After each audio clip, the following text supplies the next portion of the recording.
An Israeli flight landed directly in the new Saudi megacity, NEOM. Was Netanyahu on the aircraft?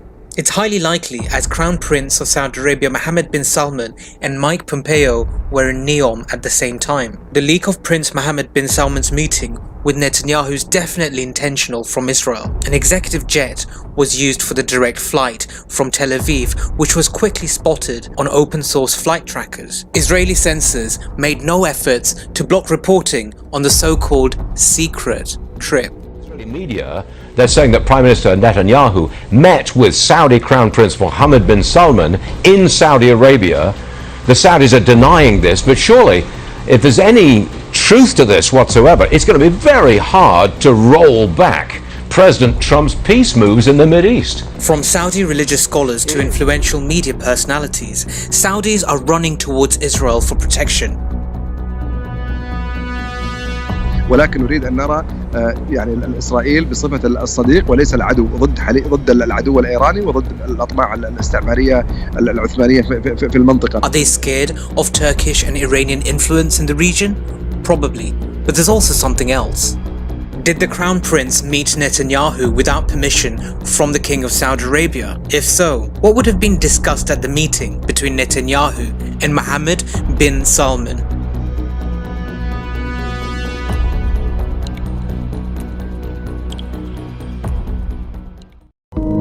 In 10 years from now, we will be looking back and we will say we were the first ones to come here in the middle of nowhere, and we created this amazing city that no one have seen before. And the first individuals to hold a so-called secret peace meeting there is Crown Prince Mohammed bin Salman of Saudi Arabia and Benjamin Netanyahu of Israel. It's no secret, but it's definitely symbolic, a bit like the symbol you see in front of you. The 5 points of this symbol represents earth, fire, sky, water and spirit, with spirit occupying the top and the most important point. It was actually the official seal of Jerusalem back in history. At times people confuse it with the Star of David. Will NEOM be an extension of Israel? It's plausible, as Netanyahu and MBS get closer and closer. It goes without saying the Crown Prince and Netanyahu discussed normalization of ties along with contribution to Saudi's NEOM project, hence why the meeting took place in NEOM and not in Riyadh. NEOM is a planned cross-border city in the Tabuk province of northwestern Saudi Arabia. It's planned to incorporate smart technologies and also function as a tourist destination.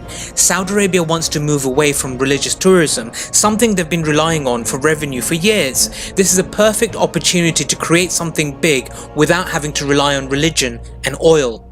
The site is near the Red Sea and Strait of Tiran and the borders of Egypt, Israel and Jordan.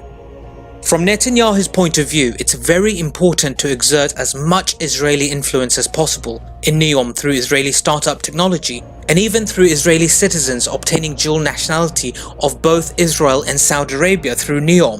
NEOM is said to issue international zone passports to citizens born inside its territory, as NEOM would not operate under Saudi Sharia law but along the lines of Jewish Noahide laws. This is a huge opportunity for Israel to normalize and integrate into the Arab world and influence as much as possible.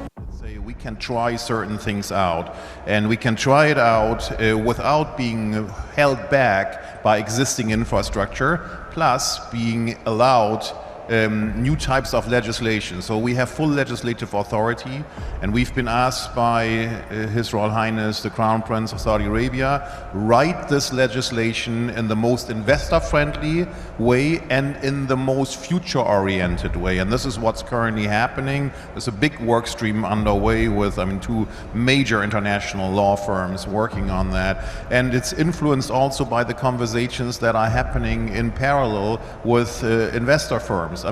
One of the discussions we, for instance, had, almost every investor, and I think you probably have the same situation there, every investor says, look, Klaus, what is going to be, we love what we are hearing about NEOM, but what if things go wrong, We know Netanyahu has messianic ambitions. He did promise his personal rabbi that he's doing all he can to hasten the coming of the Moshiach, a savior during the end times for the Jewish people. Puzzle looks to be falling into place. Jebel al-Lawz is the ancient land of Madian, currently a part of NEOM, where the Prophet Moses lived for 10 years with his father-in-law and where he brought his people that fled Egypt. Some consider Jebel al-Lawz to be the real Mount Sinai, where Moses had a mystical experience with God. It's a massive selling point to the Israeli religious crowd, the concept of moving to NEOM and literally walking in the footsteps of Prophet Moses. But will Saudi Arabia and Israel achieve their ambitions? What is going to be, we love what we are hearing about NEOM, but what if things go wrong, you know? Saudi Arabia aims to complete the first section of NEOM by 2025. The project has an estimated cost of $500 billion. Khashoggi was in fact murdered and dismembered, and I believe in the order of the Crown Prince. And I would make it very clear, we were not going to in fact sell more weapons to them. We were going to in fact make them pay the price and make them in fact the pariah that they are. Joe Biden has called for a reassessment of the United States alliance with Saudi Arabia. He's literally labelled the kingdom a pariah state after the 2018 murder of dissident columnist Jamal Khashoggi at the Saudi consulate in Istanbul by a hit squad the CIA believes answered to the call of the Crown Prince. Mr. Netanyahu is currently on trial for corruption charges and probably facing another election next year. Both of these leaders are on knife edge, so it's probably in their best interest now to deliver the targets for NEOM, and I feel under Biden, Israel and Saudi Arabia will get even closer due to all the pressure. A lot of work is already underway. Google plans fiber optic cables linking Saudi Arabia and Israel as it connects India to Europe and opens a new route for global internet traffic. Plans would see a cable go from Mumbai to Saudi Arabia via the Red Sea, then through Jordan and Israel across the Mediterranean into Italy. NEOM is going to connect the world. Public normalization between Israel and Saudi Arabia appears off the table as long as the Saudi king is alive. But it would be interesting to see if Mohammed bin Salman goes against his father, something he most definitely is working on at present, considering Netanyahu's invitation to be a part of NEOM.